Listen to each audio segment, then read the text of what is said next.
जीव जंतु को अपनी सुरक्षा के साधन दिए हैं। किसी को जहरीला डंक, किसी को तेज दांत, पंजे, सींग, यहाँ तक कि नाजुक फूल को भी कांटों का हथियार दिया। मगर हम इंसानों को मिला सबसे खतरनाक हथियार, दिमाग। हमने प्रकृति के जीव जंतुओं से सीखा और अपनी सुरक्षा के हथियार बनाए और सीखी युद्ध कला यानी मार्शल आर्ट्स। भारत में भी ऐसी कई युद्ध कलाओं का जन्म हुआ। मैं मानसी राज भारत की इन्हीं युद्ध कलाओं के बारे में जानने उड़ीसा आई हूँ।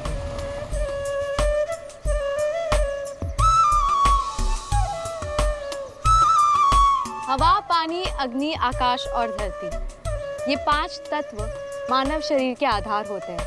ठीक उसी तरह किसी भी युद्ध कला का आधार उस युद्ध कला में इस्तेमाल होने वाले अस्त्र शस्त्र और तकनीकें होती है। आज हम बात करेंगे भारत की एक ऐसी अद्भुत युद्ध कला के बारे में जिसने भारत के इतिहास में एक अनोखी छाप छोड़ी है, परीखंडा।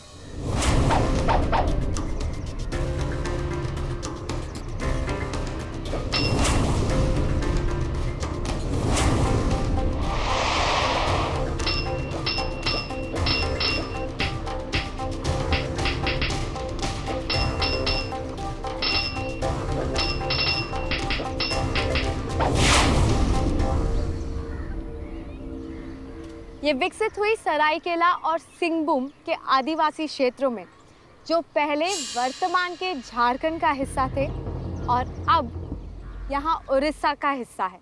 देखिए, बेसिकली जो ये युद्ध कला है ये बेसिकली ओड्रो देश का है। यानी कि पहले हमारे भारतवर्ष में देश हुआ करता था ना, ओड्रो देश, मगध देश, तो ये उड़ीसा का कला है। और उड़ीसा में अभी भी एक प्रथा है जिसे पाइका कहते हैं, जिसे सोल्जर कहते हैं, और वो उसी पाइका का एक एक्सटेंशन ये है, परीखंडा है। ऐसा कहा जाता है कि सरायकला संपूर्ण साले घुटू जंगल, साल का पेड़ था। साले घुटू जंगल मतलब साल पेड़ का जंगल था। साले घुटू जंगल में 2 तरह की जनजाति बसवास करती थी, एक सरका और दूसरा भुइयां।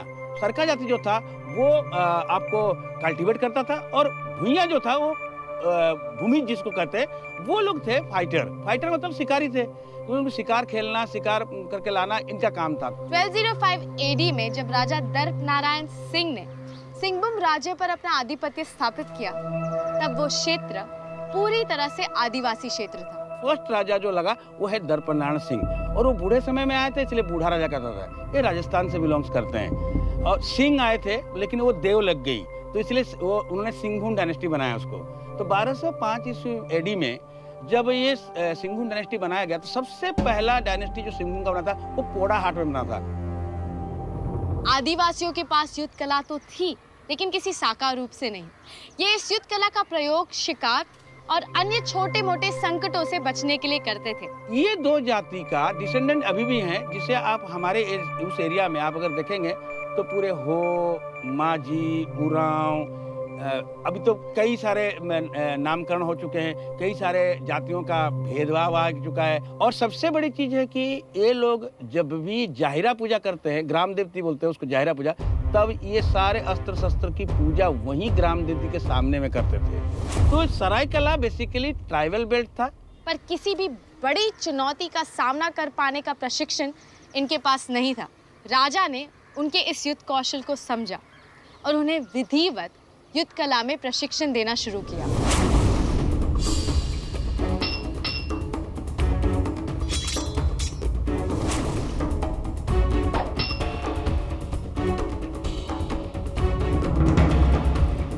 जब सिंहभूम डायनेस्टी स्थापना हुआ, तब उस एरिया में मैंने कहा कि 2 तरह के लोग रहते थे, सरका और भुइयां जाति रहते थे।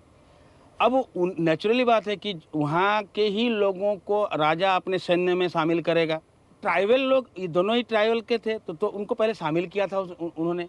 लेकिन उन्होंने देखा कि इनको तो सिर्फ तीर धनुष चलाना आता है, बाकी औजार तो चलाना आता नहीं है।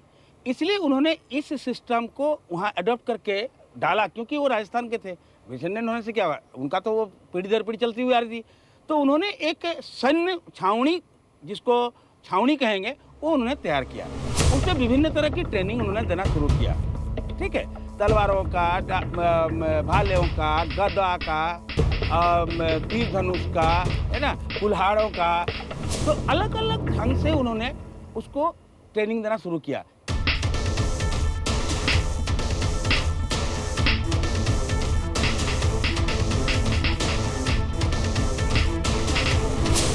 सेंचुरी से 14वीं सेंचुरी तक राजा दर्प नारायण सिंह के शासनकाल में अलग अलग जातियों के लोग आकर उनकी सेना में भर्ती हो गए।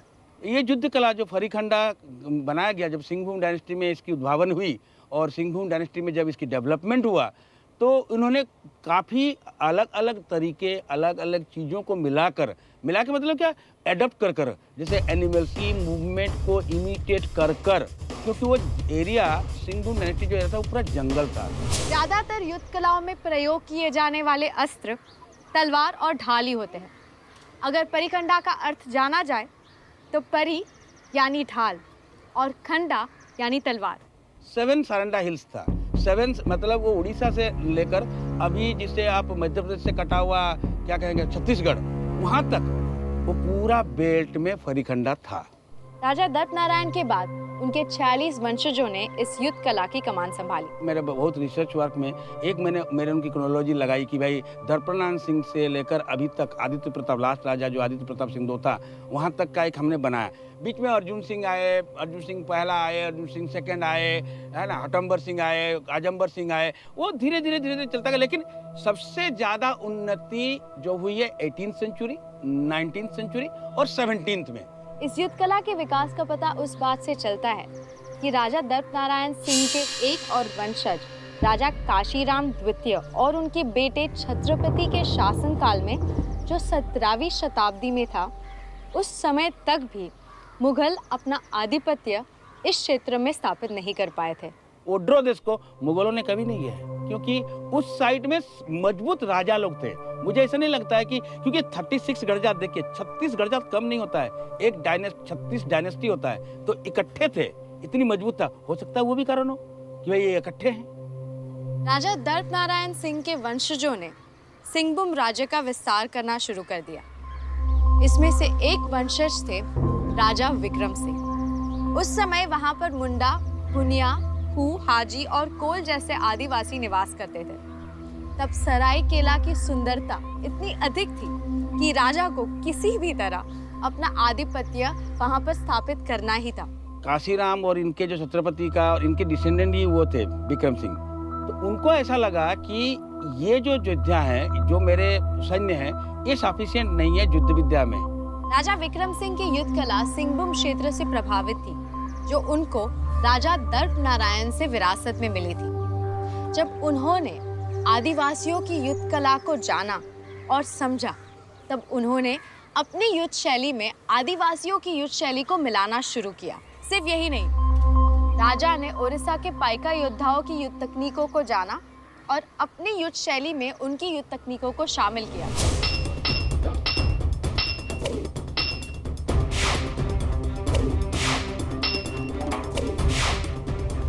पाइका वालों ने आके इन सोल्जर के साथ मिलकर और इस चीज का डेवलपमेंट हुआ, तब ये फरीखंडा की सृष्टि ऑटोमेटिक हो गई। इसके बाद राजा की इस युद्ध कला को परिखंडा के नाम से जाना जाने लगा।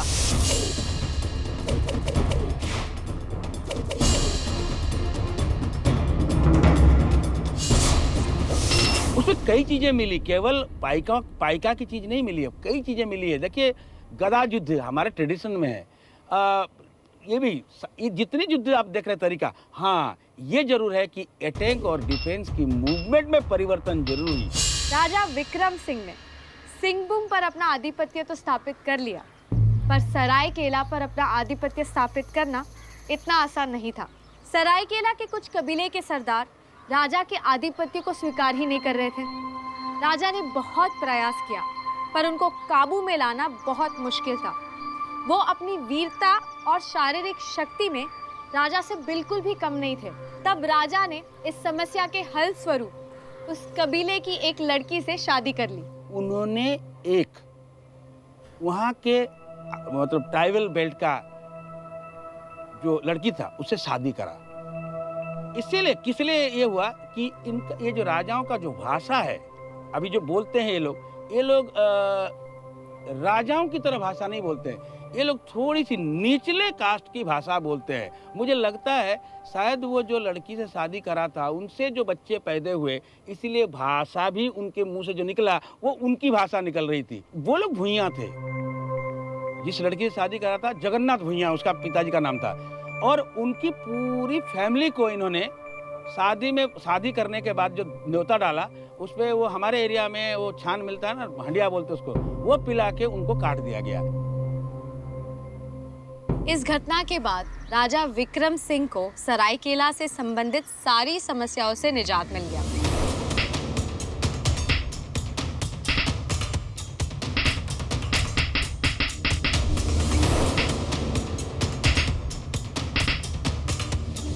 कोई भी आर्ट फॉर्म जब ग्रो करता है, चाहे वो फरीखंडा हो चाहे वो कोई भी, जैसे अपने घर में एक बच्चा पैदा होता है तो बच्चा बहुत सेंसिटिव होता है। उस सेंसिटिव बच्चे को हम कहते हैं गाली मत देना, इसके सामने में कोई गलत काम मत करना, गलत बात मत बोलना। ठीक कला भी एक बच्चे के बराबर है, वो चीज़ों को ग्रेव करता है, अच्छा बुरा सभी चीज़ों को ग्रेव करता है। इसीलिए कहा जाता है कि जो कला जहाँ डेवलप हुई है, जिस एरिया, उसकी खुशबू को लेते हुए, उसकी चलन को लेते हुए, उसकी वस्त्र परिधान को लेते हुए, देखिए मार्शल आर्ट में हम घुटने तक धोती पहनते हैं। ये आप जाके देखिए उस एरिया के लोग जब धोती पहले पहनते थे वो घुटने तक ही होती थी और नंगे बदन थे, तो वो परिवेश को भी वो आरोहण करता है। तो बेसिकली ये ट्राइबल बेल्ट था। राजाओं की प्रवेश से ये बेल्ट का उत्थान हुआ।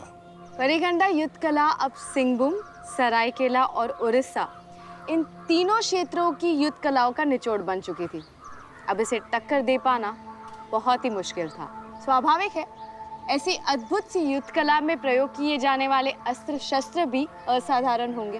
फरीखंडा में पहले जो चीज़ यूज़ करते थे जैसे ढाल तलवार की, अभी भी वही चीज़ यूज़ करते हैं। ये नहीं कि ये अभी चेंज हो गया, अभी नहीं, शुरू से। इसके अलावा भाले हैं, हमारे वहाँ एक टांगी मिलता है, वो टांगी का भी यूज़ करते हैं, धनुष, ये सारी चीज़ यूज होते हैं। जैसे इसमें प्रयोग की जाने वाली तलवारें उस समय की सबसे अद्भुत तलवारों में से थी। इसमें दुधारी, वक्रकर, आयात कर और वर्ग कर जैसी तलवारें शामिल थी।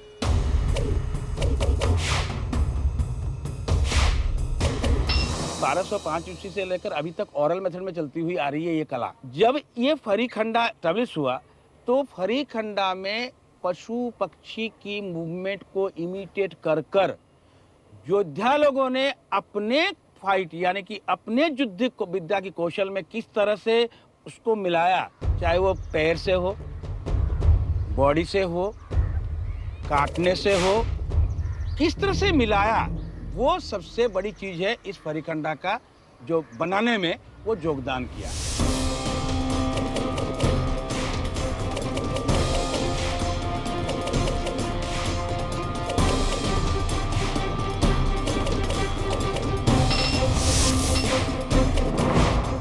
सत्रहवीं शताब्दी के मध्य तक ये युद्ध कला इतनी विकसित हो चुकी थी कि इसका प्रशिक्षण गुरुकुलों में दिया जाने लगा। इनकी बेसिक टेक्निक को फरीखंडा कहा जाता है, जिसमें 3 भागों में डिवाइड किया गया है।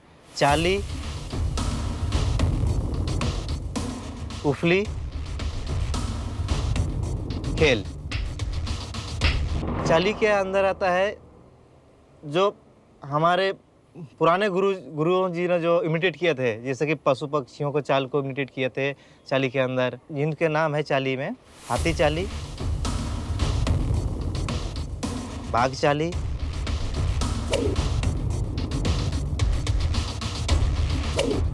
हरिणियाँ, सर्पगति और भी कई सारे हैं।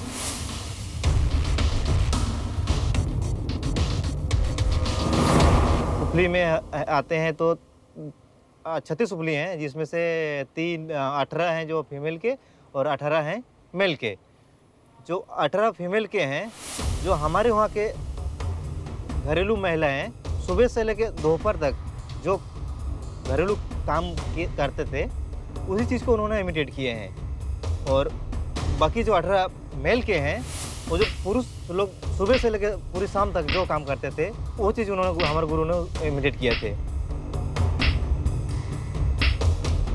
फिर उसके बाद खेल में आते हैं। खेल में ऐसे 10 तरह के खेल हैं, जैसे कि ताका ताकी, छेका छेकी, बहा माठा, उर्माली, गुंजा।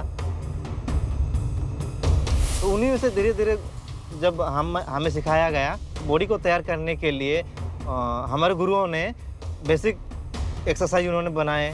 फिर वो बेसिक एक्सरसाइज बॉडी की कहाँ हमें कितनी हमें वो जो एक्सरसाइज हम करते हैं उससे हमें कितने एनर्जी बिल्ड होती है वो हम करते हैं। छावनी में योद्धा लोग अपने पूरे दिनचर्या कर कर योद्धाश्रम को लाघव करने के लिए इवनिंग को उनको भी तो खुशी चाहिए, उनको भी कुछ एंटरटेनमेंट चाहिए। तो उन्होंने अपने ही आसपास जो चीज़ें थी उसी को लेके ही वो अपना उछलने कूदने की व्यवस्था शुरू करी। सैनिकों की छावनियों में सैनिकों के मनोरंजन के लिए सैनिकों द्वारा ही युद्ध कला को नृत्य के रूप में प्रदर्शित किया जाने लगा, जिसे आज छाऊ नृत्य कहते हैं।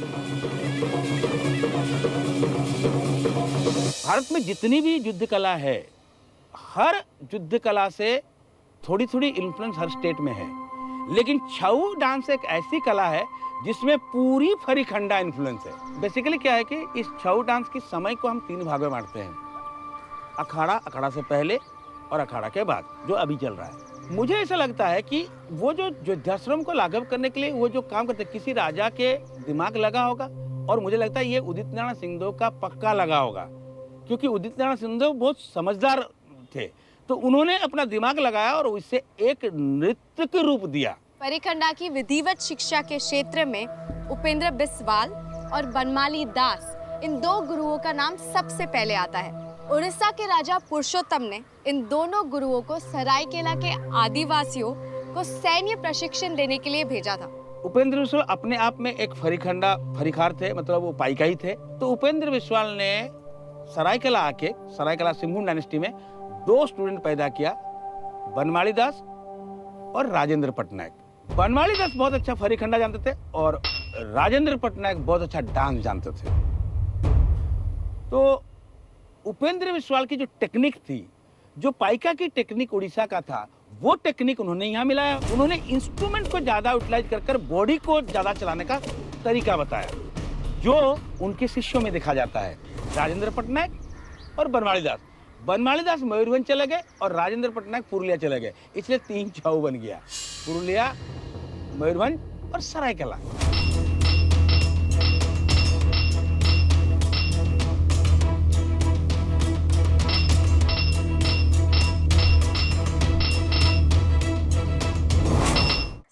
सेंचुरी के अंत तक सिंहभूम, सरायकेला, उड़ीसा और बंगाल की बागडोर राजा विक्रम सिंह और उनके वंशजों से होते हुए ईस्ट इंडिया कंपनी के हाथों में आई। ब्रिटिशर्स का कोई कला के ऊपर असर पड़ा है, लेकिन भंज डायनेस्टी में उसका पड़ा है। मयूरभंज नजदीक है, हमारे बॉर्डर में है, उधर मयूरभंज है, इधर सुंदरगढ़ है, तो आजू बाजू सब डायनेस्टी था, उनके ऊपर पड़ा है। क्यों कि उनका जो नोटेशन है म्यूजिक का वो इंग्लिश में है, इसलिए मेरे को लगता है कि वहाँ ब्रिटिशर्स का हस्तक्षेप था। 1857 में राजा अर्जुन सिंह के विद्रोह के बाद फरीखंडा योद्धाओं का चर्चा पूरे देश में होने लगा था। 1900 AD में 25 वर्षीय बिरसा मुंडा नाम के एक फरीखंडा योद्धा का नाम सबसे ऊपर था। बिरसा मुंडा मुंडा कबीले से थे और उनका विद्रोह उन जमींदारों के साथ था जिन्होंने ब्रिटिश शासकों के साथ मिलकर कबीले की जमीनों पर कब्जा कर लिया था। बिरसा ने अंग्रेजों का डट कर सामना किया और अपने राज्य के युवकों के लिए एक नायक की भूमिका अदा की। कोई भी वस्तु अपने चरम पर क्यों ना हो, उसका पतन निश्चित है। फरीखंडा के पतन के माध्यम बने वो अखाड़े जिनमें इस युद्ध कला को सिखाया जाता था। जगह जगह ब्रिटिश सैनिकों ने छापे मारे और सारे प्रशिक्षण केंद्रों को बंद कर दिया। जब धीरे धीरे राजाओं का वर्चस्व खत्म होने लगा वहाँ उस एरिया का, तो सैन्य की तो बात ही नहीं है। तब तक ये डांस फॉर्म एक उभर के आया था। लास्ट राजा जो आदित्य प्रताप सिंहदेव था, उन्होंने अपने दोनों बेटों को डांसर बना दिया इस डांस को ऊंचा उठाने के लिए। फरीखंडा सो गया, लेकिन डांस के थ्रू से फरीखंडा बच के रहा है।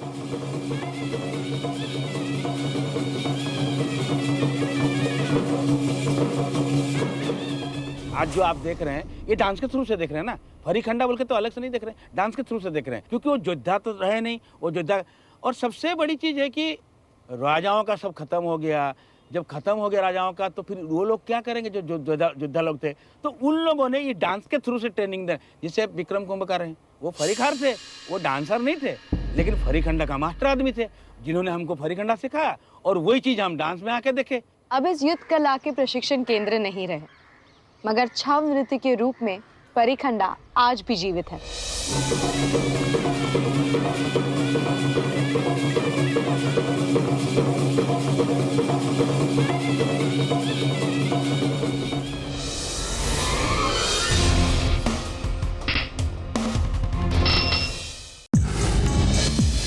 Like, share, subscribe, and click on the bell icon to never miss an update from Epic.